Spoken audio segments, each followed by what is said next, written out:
Don't stop, roll up a wood, 3-5 in a blunt.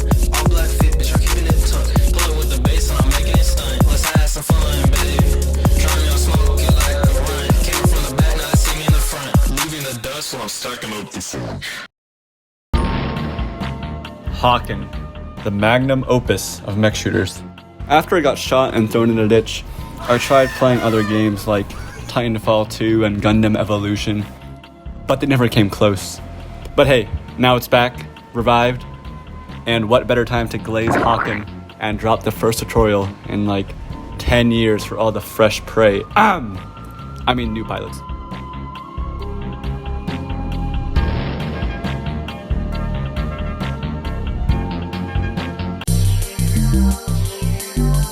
Alright guys, so we are here in the launcher. Just go to settings, make sure you have those two toggled on.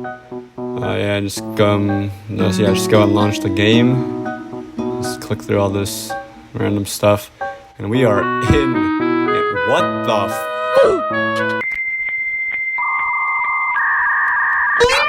So when you launch the game for the first time, you might notice that the resolution is 720p, so just change that back to 1080p or whatever your monitor's resolution is. You can set your video settings to whatever you want. It's a 10-year-old game, it really doesn't matter. I recommend the highest FOV, but lower FOV might feel better for some people. I'd recommend keeping the default keybinds, and any sensitivity around 5 to 15 is fine. Do note there is a limit to your turn speed in this game, and you won't be able to whip your camera around like in other games. That's part of what makes Hawken unique. What raising your sensitivity does allow you to do though is reach the max turn speed with less mouse movement, which does decrease your 360, which can help if you have a small mouse pad. And I think full screen reduces your input lag slightly, but I'm not a nerd, so I don't really care about that. The basic theory is that there's 3 main dueling scenarios. Scenario 1, you want to be playing cover and dealing burst damage. So this is if you would lose in open space against your enemy's mech. For example, playing scout against Grenader, right? Scenario 2 is the opposite. You want to be trading damage and dealing sustained damage. So this is if you were the Grenader and the enemy was on scout, or if you were on assault and they were on scout, right? If you would win in open space against your enemy's mech. And if your duel doesn't really fall into either of these two categories, then you're in scenario 3, which is a skill matchup. It pretty much just comes down to mechanical skill, whoever jukes better, whoever aims better. But all you really need to know is to not play too aggressively and get walked into your enemy's shots. Usually the scenario you're in is decided by who has the fatter mech, but weapons internals and items are also a consideration. So a raider with EOC repeater is always playing for burst damage even against A-class mechs like Berserker because of how low its sustained damage is. And if you're a turreted vanguard, you just walk down every mech in the game and then you'll touch them. If you have an orb under you, you can sit on it to stare on a mech that you normally wouldn't.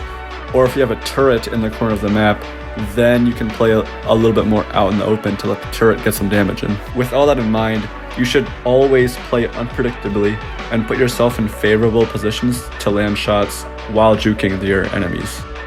And although you're restricted by the turn cap, you can still augment it with your dodges by using your movement to place your enemy in your crosshairs instead of standing still looking around from them like a bot. The easiest way to do this is to use opposite side dodging. It's a very simple concept.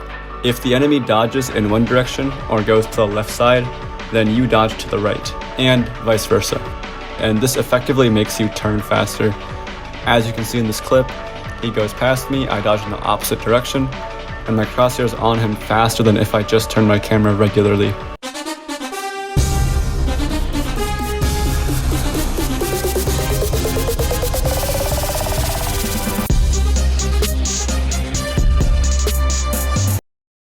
Kept slapping both cheeks and pulling her hair. She projected me to do so. I grabbed her hair deep, stroked her, gave it a BDC deep, kept busting. If you really think about it, Hawken is a game just centered around violating other people.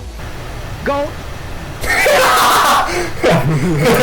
There's no better feeling than dodging behind someone and seeing them staring at absolutely fucking nothing. And violations like that are possible because of how insane the movement is, combined with the capped turn speed. Although no one can hope to match the skill of the glorious goat imaginary friend pouring honey all over it, there are a couple elementary moves that will take you pretty far if mastered and applied properly. The corner peek. Peek, shoot, and then dodge. The most basic movement tech. With this, you can obliterate anyone who just walks at you like a zombie. And if someone's trying to do this to you, you can counter it by airbursting a rocket or grenade around the corner, right when you think they're going to peek. The corner dodge. Dodge out of cover and then shoot. If the enemy is getting wise to the corner peek, you can use this to throw them off. You should boost right back into cover after firing your weapons if there's no cover around you though. Dodge jump. Dodge immediately into hover. You can dodge and then press space right as your weapons come up to get in the air. And this is helpful against some mechs that look for splash damage by shooting the ground, like Incinerator. This isn't recommended to do in most situations, however, because your sideways momentum for dodge grinds to a halt. The boost hop. Forward boost into hover. If you forward boost and hop, you will retain your forward momentum for a moment while you are in the air. Combine this with any forward boost in any movement sequence to throw your enemy off. And unlike the dodge jump, I highly recommend sprinkling this in whenever you're trying to juke shots. The L dodge. Forward boost, dodge. When you're rushing someone down, you can boost forward to bait them into shooting, and then dodge to juke them. This is especially potent when you do it at a slight angle, as you're trying to rush someone down, as you'll go to one side of the screen and then immediately teleport over to the other side. Dodge EX. Side dodge, turn camera, and then boost. You can extend the duration of your dodge by turning your camera as you boost in the direction you dodged in, and then boosting. Your camera will be turned away from your enemy, however, so you are in a bad spot if you don't have a piece of cover to reset your view. IF step back. Forward boost, turn camera, dodge back. This movement tech is possible because when you turn your camera while boosting, you'll retain your momentum mostly in the direction you originally boosted in. By turning your camera and dodging, you can end up back to where you originally were. Here in these clips, we actually do 2 back-to-back, combined with a boost hop, as you can see. Dodge, boost, and then we hop up on the last one. This is a incredibly useful juke if you're out in the open with your pants down, and you're trying to dodge the toe before you can find safety back in cover. Maximizing horizontal movement across your opponent's screen is the best way to stay out of their crosshairs. Since your dodge moves straight, it's best to dodge just a tad bit towards your enemy, as dodging perfectly perpendicular to your enemy's aim makes you easier to hit at the tail end of your dodge and increases the distance between you and your enemy, making it harder to dodge follow-up shots. The last thing to know is that it's best to mix up where you peek from. Do this by staying off your opponent's radar, by walking instead of boosting, so they don't know where you are until it's too late. If someone is trying to do that to you, you can predict the peek and airburst your rocket or grenade around the corner, as always. None of this matters if you walk in alone and get torched every game though. Being intelligent in Hawken is all about positioning and timing. You have to know when to hang back, when to hit the gas, and where to stand to be in prime position to strike. You gotta position so that you're never taking a 1v2. Here I'm fighting this guy, but then his boyfriend comes over and they run the train on me. In this clip, I'm taking this duel for a little bit until I see my teammate help me, which is when I know I can full send it for the kill. Radar is probably the most important positioning tool in the game, and it's what you dictate your positioning off of. This also goes for the enemy, so stay off of it by walking around. When I lose sight of imaginary, I stay off the radar by walking and take no damage from his toe. Now he thinks I'm going around the right side, which lets me get the toe kill around the corner. I watch this clip at least twice a day, it's my prized possession. The most ideal way to start a fight is to jump scare someone who is shooting someone else, hitting someone who's unaware hard and fast from the back. Is the best possible engage to get. You can do this by timing your engage when they won't be able to deal with you. Then drop a load and hit the road. 12-го чемпиона мира по шахматам, международного гроссмейстера, заслуженного мастера спорта СССР Анатолия Карпова.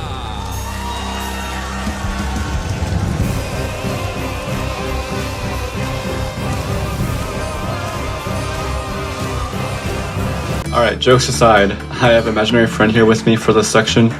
One of Hawken's seasoned veterans and top players, and we're going to VOD one of my matches to show you guys exactly how these concepts look in-game. The audience can't see it, but I'm flexing. But anyway, so in a TDM, the biggest thing people have trouble with is knowing where their team is at. Now, you also did the smart thing and you left, because if you rewind there, you'll see that your teammate's health was dwindling very quickly. There was 3 enemies there, there's 2 here, they're all playing fat mostly. You have less fat. Your teammate was, and all your teammates were going to get wiped. So scooting back was actually the safest decision, and it limits the damage to the point totals there at the top if you're trying to win. Like, why did your team win this here? I mean, the reason why is because they overextended. Your team was spread out in a way where they hit from kind of 2 different sides. Yeah, see how he overextended? Now G2 is supposed to rush in, kind of, but he's playing G2 wrong. He just rushed into 3 people. He's gonna die. So, and then he's already low because Bobby was chipping away at him. And then there's one fatty left, and he sees you. He jumps down for it, and he's gonna end up dead because he just overextended. And you still have 2 other teammates. You always want to come back to your team to group up, or you want to go towards the nearest piece of cover. And if there isn't a piece of cover around, drop a shield. Orbs are beautiful, and that dance that you're doing works really, really well. But sometimes it's better to prevent taking damage completely than to have a little more extra health, because you put yourself out in the open there, and even if there wasn't an orb behind you, being behind the AA here, you would have had cover from that toe, and so you would have more health, and then your team would join up, and now you can push harder with more health. So I would have not been out in the... If I can choose to be behind cover or dancing on an orb in the open with somebody that I can't kill outright, I'd prefer to be behind cover. You clung to that wall. Notice how hard you used that wall to basically provide cover for yourself, which was the best option once you realized you were trapped. You know, you can't run away, you have no fuel. Using that wall, nice dodge. You blocked his toe kind of with that dodge, made it miss. And then he was rushing to kill you, and he gets wiped. Like, that was... After those mistakes, though, I mean, you still did a good job preserving it. And see how you keep scooting to the back of your team? You keep coming back, and so the enemy has to push really hard to get you if you're low, and they have to go through your team to do it. But you're playing the wall really well. Look at how aggressive that is. Lost in the sauce. Gone. And you did something that was really smart as well. I'll say that. I'll give you a whole ton of credit here. When you're in engagement like that, a lot of people pause. When they go behind the wall, they pause and take a breath. Right here, people would pause. Yeah. But what you did was you were so aggressive, he couldn't respond. He couldn't keep up with how aggressive your slides were. He's so turned around. He didn't expect you to be that aggressive coming around the corner. And that's what actually caused you to live. Because I guarantee you, if you didn't slide like that, you would have died. Because he was coming for you at his pace, but he did not expect you to move like that. You outmaneuvered him. It doesn't matter what mech you play in this game, fighting a 1v3 against people that are semi-decent, or even veterans, or super good, it's never going to work. Or even noobs. It's really hard to fight a 1v3. There's just too much health that you have to get rid of, and 3 people that can shoot you at the same time. And I'll mention it real quick as well. Something that the enemy team is doing that, whether it be their own intention or it just sort of happened, is they've grouped up. And then on top of that, they're making it so they only can be shot by one of your teammates at a time, which is huge in terms of positioning.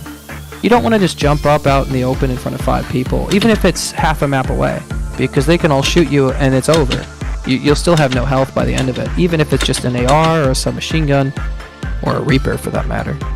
But if you can use the obstacles to limit it so that only one enemy or 2 enemies at a time can shoot at you, you'll take a lot less damage and you'll be able to do a lot more. So that's something to keep in mind. Think about their mental mindset right now. They're aggressive, they want those kills, they want to win the game.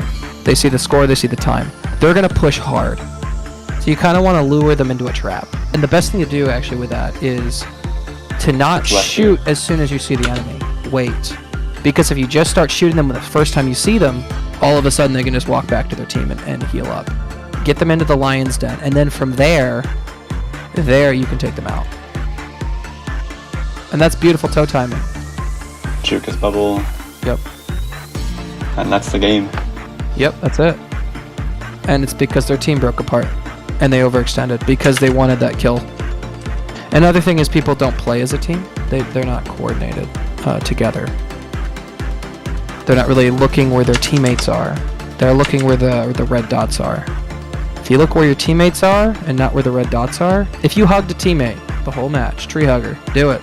If you did that, your team would play a lot better if every single player in the game did that. That was a lot of info to take in, so let's focus on the key points. Imaginary says, The biggest thing people have trouble with is knowing where their team is at. make sure you're on the same page with your team and that you're sure your team can follow up on your plays. Like, why did your team win this year? I mean, the reason why is because they overextended. Along the same lines, look out for mistakes on the enemy's part and punish them if they ever charge in recklessly. Sometimes it's better to prevent taking damage completely than to have a little more extra health. We all love rushing over to get someone's orb, but if you're going to be shot at for the orb and you can't kill them, it's probably not worth it. What you did was you were so aggressive, he couldn't respond, he couldn't keep up with how aggressive your slides were. If you're in a rough spot, try playing super aggressively. It might catch your enemy off guard and give you the advantage you need to turn the situation in your favor. It doesn't matter what mech you play in this game, fighting a 1v3 against people that are semi-decent or even veterans or super good, it's never going to work. Never ever go for a 1v3. A 1v2 is hard enough, and there's very little situations where you even go for that. If you're full sending it into 3 people, you're probably doing something wrong. If you can use the obstacles to limit it so that only one enemy or 2 enemies at a time can shoot at you, you'll take a lot less damage and you'll be able to do a lot more. You can think about it this way. In a Civil War-esque rank battle line infantry formation, the team that focuses one target at a time will come out on top. Pay attention to who your team is shooting and focus down the same targets with them. Get them into the lion's den, and then from there you can take them out. If you know your enemies are desperate for a kill, you can play patient and lure them into a kill box before running it down. If you hugged a teammate the whole match, tree hugger, do it. If you did that, your team would play a lot better. Sometimes it's not that the team is doing nothing, it's that there's no coordination and everyone's just taking their own fights on opposite sides of the map. Staying with a teammate is an easy, practical way to ensure your team plays together and gets value. Gamesense will develop naturally. If you're new, just play bot TDM since they won't steamroll you. But when you do play against real players, don't get discouraged if you're getting... Even the literal #1 player gets stuck in unwinnable games sometimes. All you gotta do is type /v rebalance into the chat and hope you get the most cracked player in the lobby on your team and profit.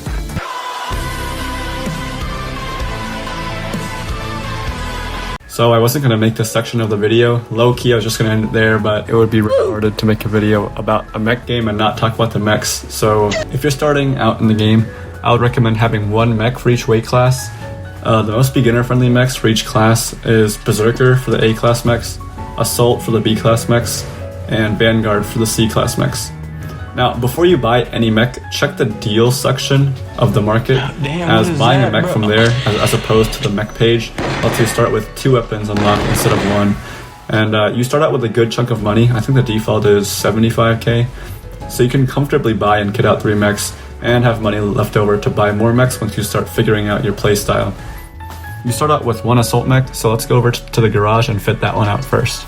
There's 3 parts to a mech build: weapons, items, and internals.